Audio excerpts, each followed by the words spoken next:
Okay, today we're going to go over how to cut out a portion of an image from its background. Today I've got a picture of a cyclist coming across the finish line in a race, and I want to cut him out so that I can get him looking like this. It's really fairly straightforward. It just takes a bit of patience and a lot of clicking. So let's go back to that original image. It's got a fairly busy background, but fortunately there's not a huge amount of detail that is going to cause us problems. As I said, mostly it's a matter of patience and paying close attention to the overall shape. Now I'm going to be using this in an illustration that features him first and foremost in the front, and even though this image is quite pixelated, it's actually going to be a fairly posterized and stylized image, stylized poster, and so I'm not too worried about that. Generally, you're not going to want to be working with an image this small. I think the dimensions are only 23 inches at 72 dpi. So it's not tiny, but it's not huge, and as you can see, that cyclist is a relatively small part of the overall picture. So there are a number of selection tools available to us. We've got the lasso tool, which has 3 different settings. There's the regular lasso tool, which if you just click and drag around creates a line. There's also the polygonal lasso tool, which you click and move your mouse to where you next want it, and click again, and it creates a corner, or a point rather. And then there's also the magnetic lasso tool. If you hit your caps lock button, you're going to go from the tool icon to a ring that shows you the area of influence. And if you're going to be working in a fairly detailed image with lots of changes in contrast, you're actually going to be wanting to use a fairly small circle. So let's go down to 4 pixels there, and you'll notice it's gotten a lot smaller. The reason this is an issue if you're working on a detailed image is that when it's larger, you're going to be crossing over. It's going to be sensing the edges all over the place, and it does quite a good job of jumping around. Now, one of the great things about the magnetic lasso tool is that it basically requires a lot less clicking, and it obviously follows the contours of the high contrast images, portions of the image. So as you can see, this is going fairly quickly, and this works quite well in high contrast situations. Now it may have some difficulty around here, but where you've got good solid contrast, you're generally in pretty good shape. One of the drawbacks, and especially on a low resolution image, is that it's going to jump around in areas of lower contrast. And so almost without fail, if I'm working with the magnetic lasso tool, I often go back to either the regular lasso tool or the polygonal lasso tool to clean up strange jumps or edges. So we can just go ahead and follow this around, and it automatically picks and lays down little points, picks the edges and lays down little points. And as I said, if it's jumping around a lot, you can always go around and fix it. But when you put a point down, when you actually click it and put a point down, it's not going to pop back from that. So let's do just a little more. As I said, not ideal from a photographic standpoint, but the fact that the cyclist is backlit is not a bad thing, because you've got that bright white rim light down here, which creates a nice distinct edge. Now I noticed that when I jogged that back and forth, it laid down a few automatic points.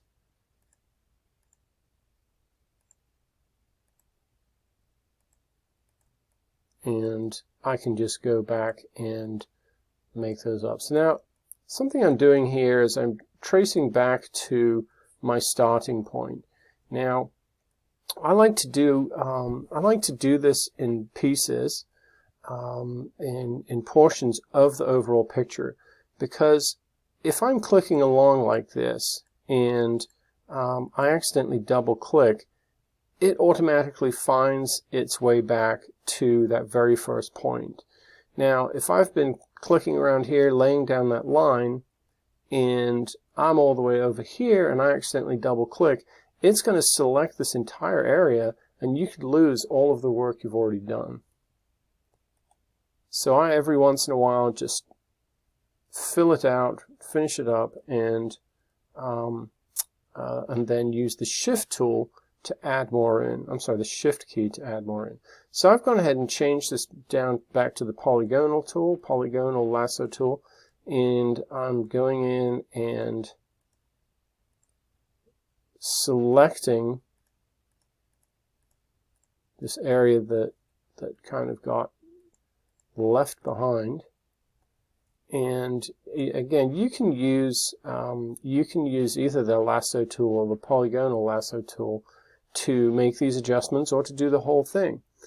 My recommendation, though, is to use the polygonal lasso tool, and the reason is that you actually have a little more control with it, or you have a lot more control with it, because you know, the mouse is actually a bit of a clunky tool. So you can use the Option key, hold down the Option key, and you'll see that minus sign appear next to the cursor. If I hold down the Shift key, you see that plus sign. So if I want to add on, I'm holding down the Shift key. I just need to hold it when I first start. I can let go of it once I've started. With the minus sign or the Option key, it's taking away. And one of the nice things is that if you've done something like that, you can just Command Z or Control Z, depending on whether you're on a Mac or a PC, and you can go ahead and undo that. So this isn't coming along too slowly, so let's just do a little bit more. We're not going to do the whole thing, and let me change that back down to something more manageable, to 7 pixels. And again, plus key here, plus sign. I'm sorry, the Option key to get that to add in. Oh, sorry, I'm doing it wrong. I was holding down the Shift key to add area to it. Okay, so let's just finish it up there. And you can see there that it skipped around a bit, so I'm just going to go to the polygonal tool, hold down the Shift key briefly as I get started, and select that. Then I'm going to have to hold down the Option key and take away some of this area that I don't want to be cut out. And then I always go around, no matter what key, whatever tool I've used to select, go up and clean it up.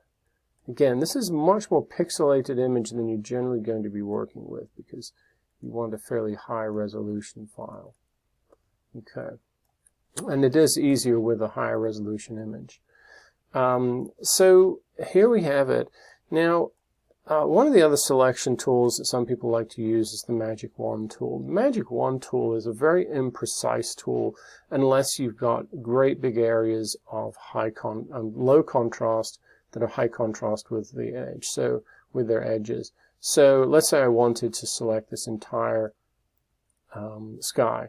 I could go to the Magic Wand tool, which is W, hit Shift, and double click it, and it's selected the entire sky. But now you can see, if we zoom in, it's having some issues on how it selects edges here, and that is much more typical of what you would see in any given area. So for instance, if I used it on this, let's say I set the tolerance up a little higher so that it's taking areas of varying contrast, or more areas of varying contrast.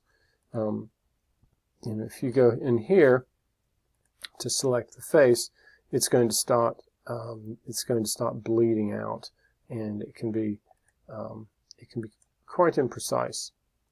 So let's go back to where we were. Just undo, undo, undo.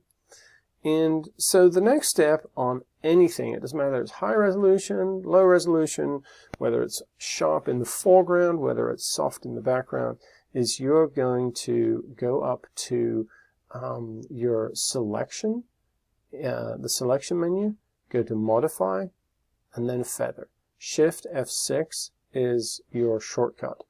Now with something like this, I'm going to go with, almost always you can go with a 1 pixel feather, and basically what that does is it softens the edge, and even in a very high resolution image you want to have a soft edge. So obviously we don't have the whole thing selected, but what I'm going to do here is I've feathered it, but I don't want to cut out Rick here.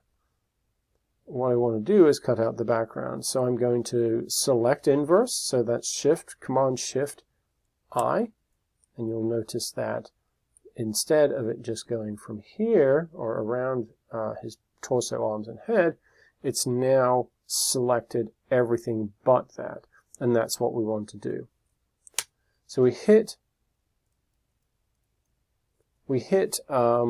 Command Delete or Control Delete on a PC, and you can see here that it just gets a little softer where we feathered it. Now I didn't do a particularly good job.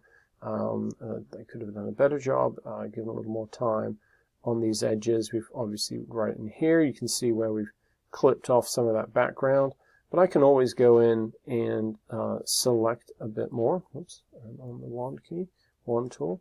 I can always go in and select a bit more to cut that out.